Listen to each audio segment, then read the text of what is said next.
Now, maybe we're going to talk longer than I thought, because I didn't aim to rant about that for about half an hour, but it looks like I sure did. So I know you had other questions you wanted to get into. So yeah, let's get into the Who's Slamming Who. Your friends in the comment sections. You better call them my fans, supporters, or people that want me killed, because I don't know any of these people. I think Callie left a comment trying to defend Wildlife Radio. Short of Callie, she's the only one I know for a fact that's on there. Yeah. There may be people I know, but the names I'm reading don't add up. So yeah, there's a few people, but good and bad. I think Callie got a little irked at some of the I'm not even going to mention him by name, because that's the greatest thing I ever did for this clown. Is when I mentioned one of these anti-Bolins by name. And apparently, I'm going to call him the Raper, because I think that's pretty close to what his name is. He's the Raper.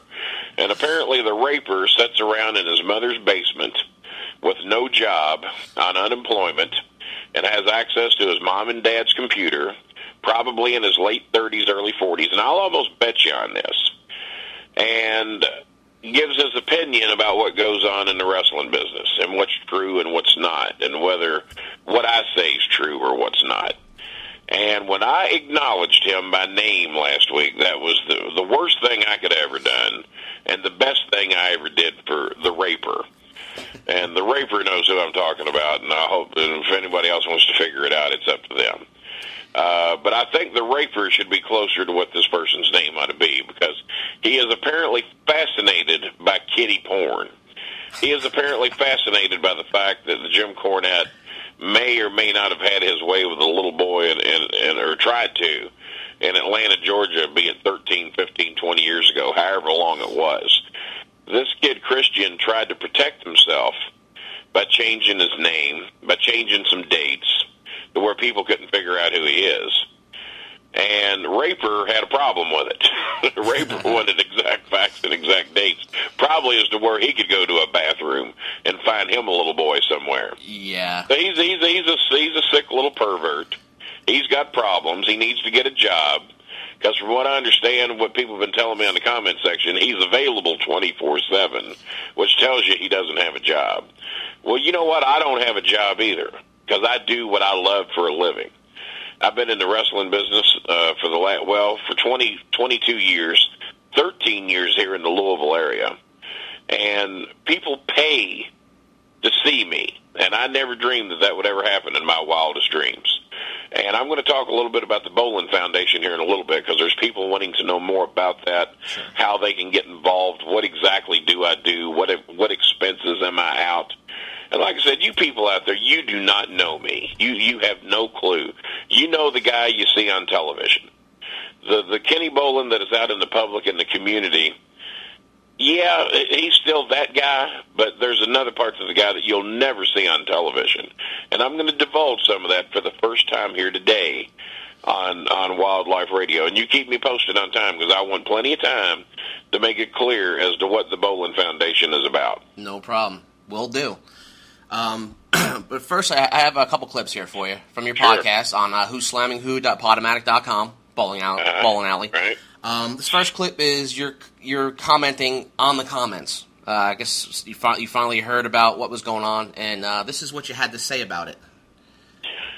Cornette needs help, apparently in a lot more ways than one.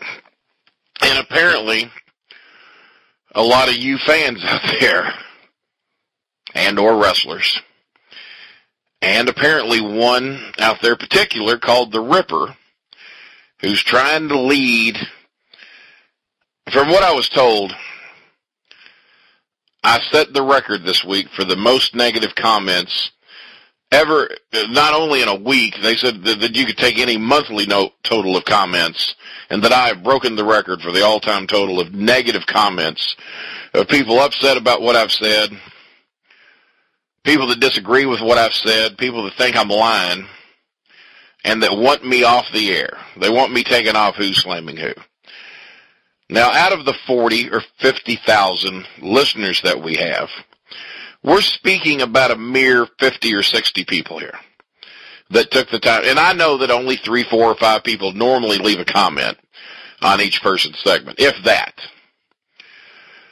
So because apparently I got 30, 40, 50, 60, whatever numbers you want to believe, because I don't really look at them, because I could care less what negative people have to say about me. That's not how I've made my way in life. I normally do not respond to them at all. But Tommy Fierro wrote me a letter stating that there's a surge moving forward and that this guy, the Ripper, is leading a charge. I shouldn't even be giving the guy any credit, but apparently he's dedicating a lot of his life to disagreeing with me and calling me a liar, which I don't take too kindly to, and calling the poor children, at least they were children when these things happened to them by Jim Cornette, calling them liars. Okay, there you go. That's what's been going on lately over at Who's Slamming Who. Well, you've already done more than I wanted to do for him. You mentioned his name, but then again, you didn't mention his name. I mentioned his name. Yeah, it's all good. He says he's not well, listening. I'll never make that mistake again. The Raper had some stuff to say. Raper's got a lot of time on his hands, and he needs maybe to find some employment, get him a job, quit mooching off his parents, get out of the basement, get his own computer, and quit bothering those who take the time to defend me. And people, you don't have to defend me. I'm a big boy. I'm plenty capable of taking care of myself. I appreciate it. I'm glad some of you have stepped up to try to put him in his place, but it just gives him more attention, which he loves. He almost thinks he's in the wrestling business now. He thinks he's somebody. So don't even bother people. You don't have to worry about that. I can take care of myself. And as long as the Bolin Foundation is marching forward, and as a matter of fact, I've heard that 2 or 3 of the people that have come forward were people that I've helped courtesy of the Bolin Foundation. Young Selma in Michigan, and poor little Irma, who's in that mental institution.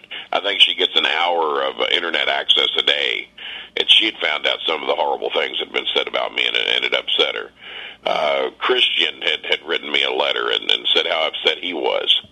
I got another letter that was written to me that I will read next week. It would take me a little bit to get logged on here and to pull it up. I like to do these things on the fly. I don't like to have too much scripted material, or it takes away from the essence of the show, in my opinion. But next week, I will read the letter that was written to me, and I'll probably do it at Who's Slamming Who, and I will do it here as well. As to another Jim Cornette incident, now, this was a witness. This isn't the person that this happened to. I'd love to track that person down. But this is a witness that saw a young girl being violated at a wrestling show. And he named all the wrestlers that he saw that were around doing nothing about it. And then, of course, the one violating the little girl was Jim Cornette. And I will read this person's letter next week, not only here, but I'll do it at Who's Slamming Who as well. Well, I just have a question for you. Well, sure. Aren't you a little skeptical of these people? Because why aren't they going to the cops? I mean, I understand some people don't want to do it because they're embarrassed or whatever. They feel that they're ones to blame. But out of all these people, no one's going to the cops. They're all coming to you. Sicko, you all love going through my comments on not only my comments, but my statements on the podcast. And I think I made the statement about as clear as I could when I said it. We're going to R-rate it up here a little bit for you people. It's going to get R-rated, so if you don't want to hear some language, tune out now. Because the reason they come to me, number 1, is they trust me. Number 2, they know I know Cornette better than anybody. Number 3, they realize that their information is sacred with me, and that it'll go no further unless they give me permission to do so. I don't push these people to come on my show. I give them an opportunity. I give them a forum, just like I have, to let me know what's going on. They have no reason to lie. They have nothing to gain, or at least until I motivated them to sue Cornette for his book money and his DVD money that he's getting ready to get.